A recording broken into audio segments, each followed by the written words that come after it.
Abu Bakr is telling us stories about how hitmen have been sent after him to kill him because he's been giving so much dawah and people are accepting some. And the hitman comes and says, smash the door because there's a lizard there. The lizard half stuck in the door. Right? But we got these little scooters, yeah? Whoa. And I'm like, the story gets crazier, yeah? So Isa, all over the world, we're getting these pictures, videos, stories from the Philippines, a place where the largest alligator was found. Then we get these people speaking in different languages that you find in the Philippines, our own team there, and so much barakah, so many shahadas, so much the salah camps and all these things going on. The question, of course, that many people are going to have in their mind, like, how did it begin? How did we just decide one day, wet finger in the air, let's go Philippines? How did it work? So the origin story, yeah? You'd be surprised to find out how this started, subhanAllah. It's all from Allah. Allah does all these things. When you look back on it, you're like, wow, you can connect the dots. We were in Malaysia with Hamza. Hamza had a course there for another organization. He said, why don't you guys come and do a dawah mission as well? We said, brilliant. Me and Salahuddin, we went. We go there, we meet someone called Fadli, right? And we're doing the dawah mission. Malaysia is going great. We're doing dawah, feeding the homeless. It's brilliant. Everyone thinks Malaysia is a Muslim country. It is, mashallah. But it's got 40 to 45% of the country is non-Muslim, right? Yeah. Because of a lot of different nationalities there. And I know they're Malaysians, but they have different religions. And so we were there, we're doing dawah. And then I'm thinking, we're in Far East Asia, right? Why? Because at IRA we have got funds and we have to be careful about it. Why would we fly back and then fly back again to all these other countries? Because we're so close to them. And flights are much cheaper in that part of the world compared to the West, right? They're like 50, £100. I'm like, guys, let's do some more countries. Let's do Thailand. Let's do Philippines and all of this. And Fadli's like, yeah, I got contact here. It's done, yeah? We're like, fine. We go there, right? We fly all the way to Philippines. It's like a 3-hour flight, not that bad. I mean, Turkey's like 4 hours from London. And we fly there and we get there and we reach and then we come out and we meet the brothers, right? And the guy there, Fahad, he looks just like Fadli, yeah? They look very similar. So we joke with Fadli saying, this is your brother, yeah?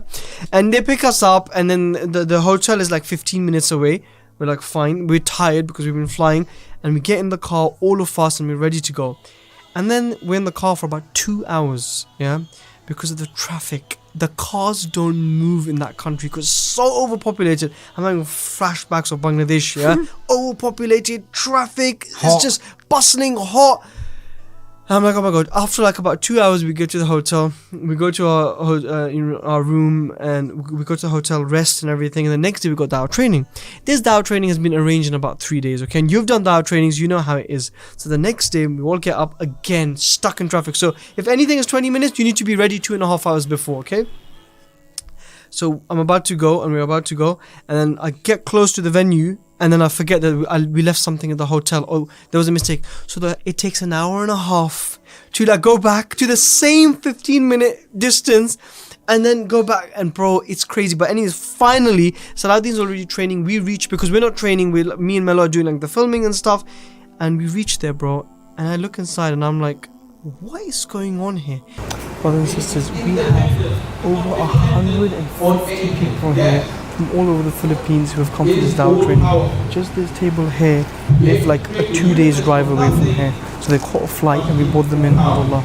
In England, we're lucky if we get 30 people. It's packed. We do the dawah training, it's great. We go out to do some dawah in the park. So the most important thing to remember, purify your intention purely for the sake of Allah subhanahu wa ta'ala. It's amazing, mashallah. The people taking shahada as well, and it's brilliant. And then we leave and we're like, you know what, that was great, mashallah, but that was a difficult mission.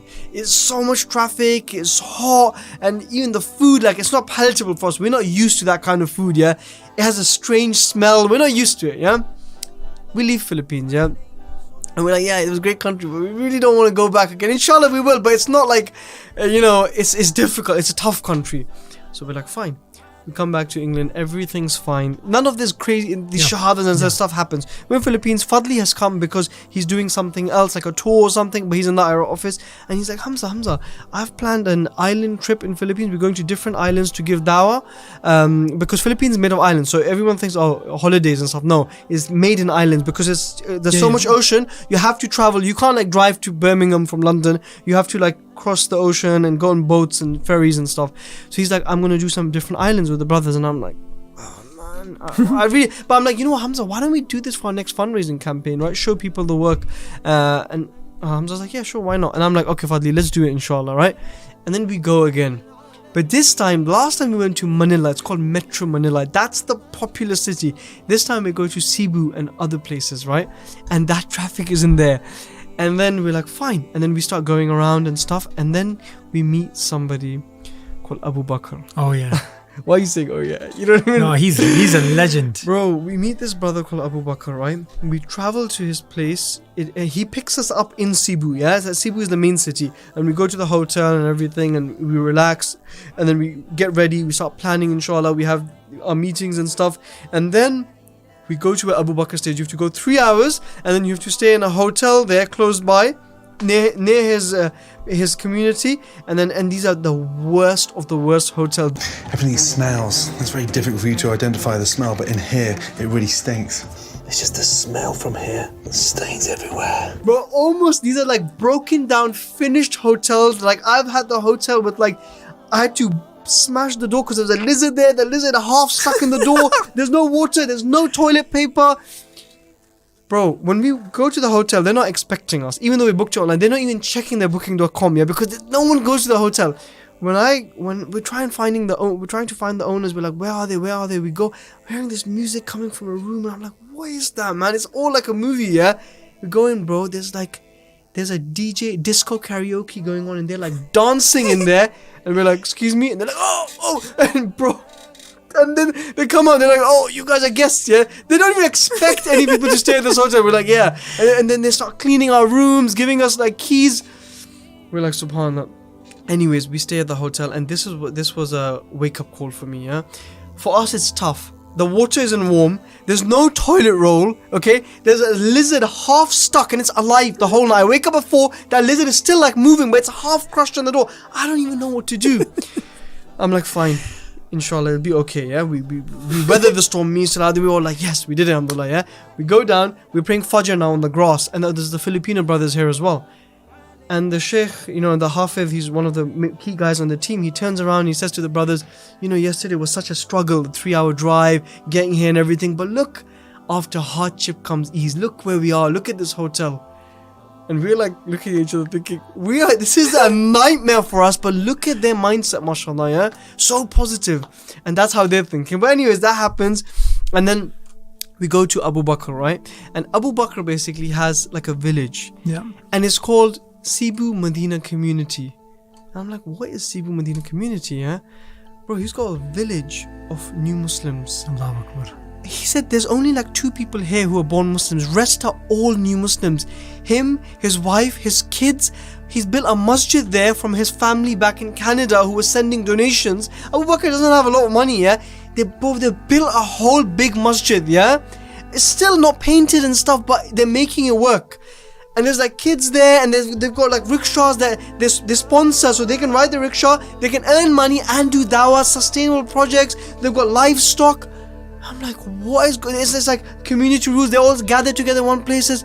And people stay in the masjid, like Ahl Sufa. Abu Hurairah, he used to stay in the masjid of the Prophet ﷺ, right?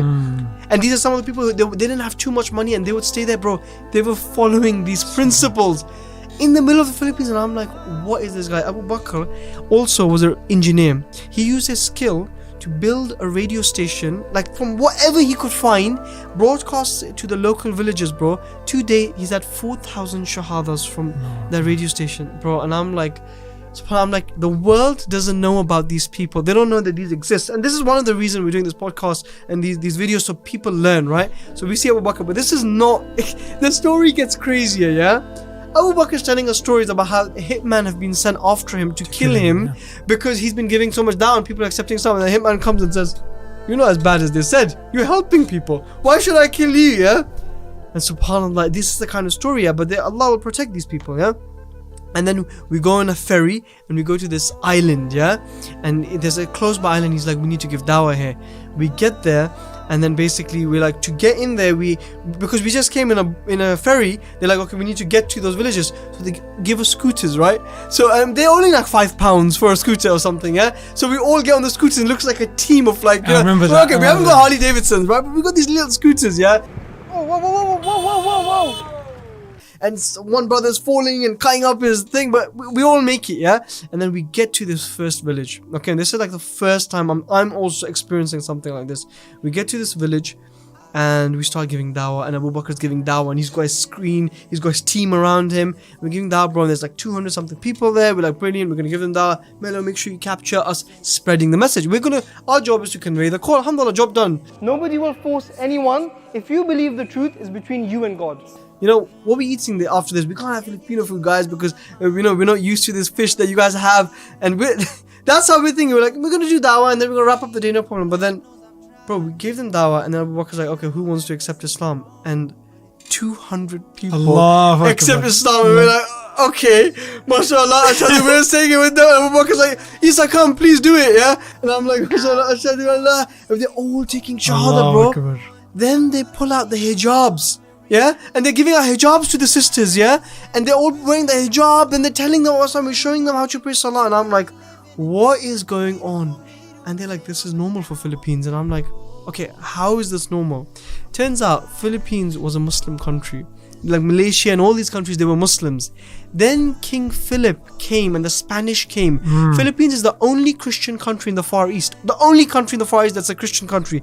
They came and they basically made them convert on the sword, yeah?